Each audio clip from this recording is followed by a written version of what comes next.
काल के कवि भूषण, जिन्होंने वीर रस से ओतप्रोत साहित्य लिखा। शिवाजी और छत्रसाल दशक, उन जो छत्रसाल दशक उनकी पुस्तक का नाम है। शिवाजी और छत्रसाल उनके वो राजा थे जिनके यहाँ उन्होंने राजाश्रय लिया और जिनकी वीरता का और जिनके न केवल वीरता का बल्कि उनकी उदारता का वर्णन उन्होंने उनकी अपनी कविताओं में उनका किया।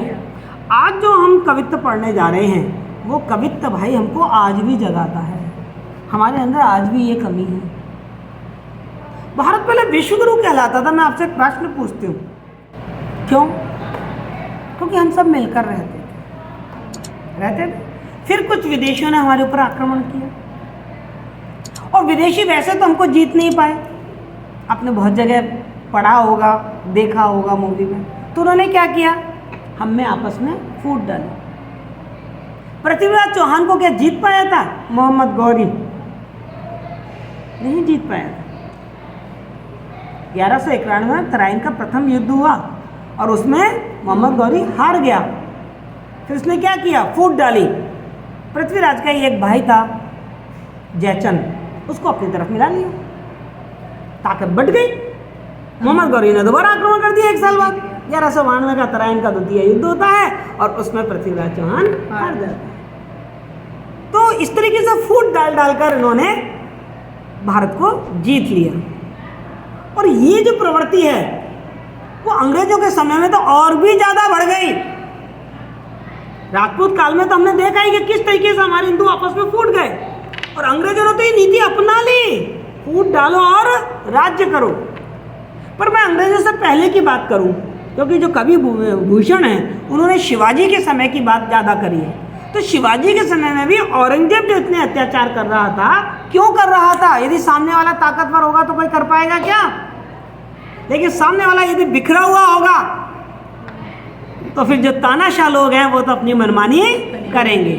और इस वाली बात को कवि भूषण ने पहचान लिया था कि जो हिंदू धर्म पे इतने अत्याचार हो रहे हैं, या जो इस्लाम धर्म मुसलमान धर्म का जो मानने वाला है औरंगजेब, वो अत्याचार कर रहा है जनता पर। तो क्यों कर रहा है? क्योंकि ये सारे राजा आपस में फूटे हुए हैं। और उस समय की राजनीतिक स्थिति देखें तो छोटे छोटे बहुत सारे राज्य बन गए थे जिनके अपने अपने राजा और सामंत थे। सब मिलकर आपस में एकजुट होकर नहीं रहते थे। उसी बात को उन्होंने लिखा है कि आपस की फूटी थे सारे हिंदू वान टूटे। और आज भी बेटा हम इस चीज से ग्रसित हैं। आज भी हम सब एक मिलकर नहीं रहते। आपस की फूटी थे सारे हिंदू वान टूटे, टूटे कुल रावण अनिति अति करते। और इस वाले कवित्व में कवि भूषण ने न केवल आपसी फूट का दुष्परिणाम बताया है, बल्कि हर वो राजा जो अत्याचारी रहा, जो अभिमानी रहा, जिसने जनहित पर ध्यान नहीं दिया, उस सबके जो दुष्परिणाम थे उनको भी उन्होंने हमारे सामने रखा है कि आपस की फूटी थे सारे हिंदू वान टूटे। ये हिंदुस्तान के जो राजा हैं वो आपस में क्या हो गए हैं? टूट गए हैं, फूट गए हैं, सब अलग अलग हो गए हैं, एक होकर नहीं रह रहे हैं। इसीलिए इन हिंदू राजाओं पर इतना अत्याचार हो रहा है। यदि ये सब मिलकर रहें तो फिर जो अत्याचार है वो नहीं होगा। जो तानाशाह राजा है वो अपनी तानाशाही नहीं चला पाएगा। टूटे कुल रावण अनित्य अति करते। अब वो उदाहरण दे रहे हैं, कई दृष्टांत देकर आपको इन बातों को समझा रहे हैं। वो कह रहे हैं ऊपर जो सामने वाला जो राजा है, जो अत्याचारी राजा, वो क्या करता है? अनीति करता है, अत्याचार करता है।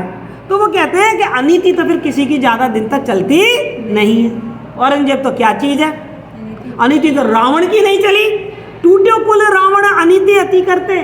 जब रावण ने अनीति की अत कर दी, अत्यधिक अनीति करने लगा, इतनी अनीति करने लगा कि वो माता सीता का हरण कर लाया, तो फिर क्या हुआ? उसका कुल का नाश हो गया। हम सब ने रामचरितमानस और रामायण पढ़ी है। यदि रावण इतनी अनीति नहीं करता तो रावण तो बहुत ही शक्तिशाली, बहुत ही समृद्ध, बहुत ही वीर राजा था, पर उसका कुल समाप्त क्यों हुआ? क्योंकि वो अपनी सत्ता के मद में, अहंकार में अनीति करने लग गया था। तो जब रावण की अनीति नहीं चली, उसकी अनीति के कारण उसका पूरा कुल टूट गया, तो फिर औरंगजेब किस खेत की मूली है? और यही हुआ है मुगल साम्राज्य को यदि आप पढ़ते हैं तो उनका अंतिम शक्तिशाली राजा औरंगजेब ही हुआ है। 1707 के बाद मुगल शासन का पतन ही होता चला गया। और बेटियों पाताल बलि वज्रधर ईर्ष्याते, और जब बाली को बहुत ईर्ष्या हो गई, मतलब राजा को ईर्ष्यालु भी होना चाहिए, पहली विशेषता बताई कि राजा को अनीति नहीं करनी चाहिए। और जब राजा को बहुत ज़्यादा ईर्ष्या हो जाए, बहुत ज़्यादा राजा कठोर हो जाए, तो उसके साथ क्या होता है, बाली जैसा होता है, जिसको कि वामन का अवतार लेके विष्णु ने कहाँ भेज दिया था, पाताल। आपको वो कहानी मालूम है ना कि बाली को बड़ा अहंकार हो गया था, मेरे जैसा दानवीर कोई है नहीं। तो क्या हुआ, भगवान विष्णु ने वामन का अवतार लिया, बौने का, और बौना बन के वो बाली के पास गए और उनसे भिक्षा मांगी, दान मांगा। बाली तो बहुत घमंडी था, ये कहा ले लो जो भी लेना है, कि बस 3 पैर जमीन चाहिए और कुछ नहीं चाहिए। उन्होंने सोचा ये बौना आदमी है, कितनी इसके पैरों में कितनी ज़मीन आएगी, बोले जहाँ चाहे वहाँ से ले ले।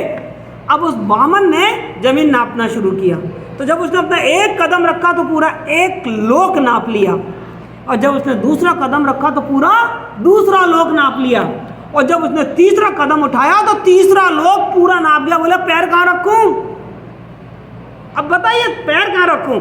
बाली समझ गया कि ये तो ईश्वर के अवतार हैं, उन्होंने अपना शीश निभा दिया, प्रभु यहाँ रखो। भगवान ने उसके सिर पे पैर रखा और बाली पाताल चला गया। तो वो वाली कहानी बताइए कि जब बाली का घमंड, बाली का की कठोरता नहीं रह पाई, ट्यूटो हिरणाक्ष अभिमान चित्त धरते। और आपको हिरण्याकश की भी कहानी मालूम है, वो भी कितना अभिमानी था, कितना घमंडी था, अपने आप को ही भगवान मानता था। उसका पुत्र प्रहलाद जब ईश्वर की प्रार्थना करता था तो कहता केवल मेरी प्रार्थना करो, मैं ही भगवान हूँ। तो उसके साथ क्या बीता आप सबको मालूम है, भगवान ने नरसिंह का अवतार लिया, क्योंकि हिरण्याकश को तो वरदान मिल चुका था, ना जमीन पर, ना आसमान में, ना अंदर, ना बाहर, ना सुबह ना शाम, मतलब मार नहीं सकता कोई उसको।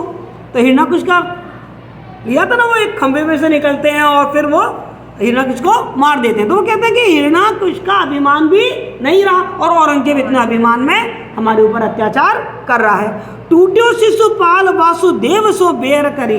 अरे भाई, ईश्वर से दुश्मन करके तो शिशुपाल भी जिंदा नहीं रह पाया था, और शिशुपाल तो कृष्ण का मित्र नहीं, रिश्तेदार था।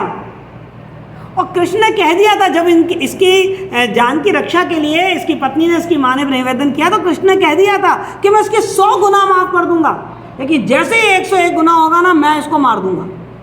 और शिशुपाल को तो ये अहंकार हो गया था कि मुझे कौन मार सकता है, मुझे तो कोई मार ही नहीं सकता।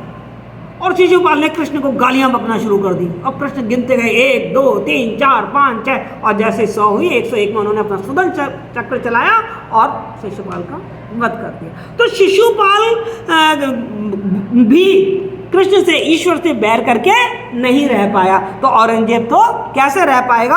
और टूटे है महिष दैत्य अधर्म विचरते। और महिष नामक का जो दैत्य राक्षस था, उसने जब बहुत अधर्म किया तो दुर्गा ने उसका भी मान मर्दन कर दिया। राम कर छुवंते टूटे जो महेश चाप। महेश चाप मतलब महेश माने शंकर जी। शंकर जी का तो धनुष था, वो याद है स्वयंवर में जब राम भगवान गए थे तो ये शर्त रखी गई थी कि जो इस धनुष पर प्रत्यंचा चढ़ा देगा उसी से ही सीता का विवाह हो जाएगा। वो शंकर जी का धनुष था। तो जिस तरीके से राम के हाथ छूते ही वो धनुष टूट गया, प्रत्यंचा चढ़ाना तो बहुत दूर की बात है, जैसे ही राम ने उसको हाथ लगाया धनुष ही टूट गया। वैसे ही शिवाजी के हाथ लगाते ही, शिवाजी की ताकत और साहस के साथ ही ये जो औरंगजेब की बादशाही है ना, ये टूट जाएगी, ये खत्म हो जाएगी। क्लियर। तो यहाँ पर कवि भूषण ने सबसे पहले तो व्यंग्य किया है कि हिंदुस्तान पे बाह्य आक्रमण जो हुए हैं उसका कारण क्या रहा, हमारी आपसी फूट। तो एक तरीके से वो संदेश दे रहे हैं कि हम आपस में फूटे नहीं, मिलकर एक रहें। एकता में जो संगठन में जो ताकत है वो बिखराव में नहीं है, है ना। और फिर उन्होंने बताया है कि यदि कोई राजा अभिमानी है, अनीति करता है, बहुत कठोर है, बहुत ईश्वर से जो बैर रखता है, तो वो उसका पतन, उसका विनाश होकर ही रहता है। तो औरंगजेब का भी विनाश होकर ही रहेगा। क्लियर।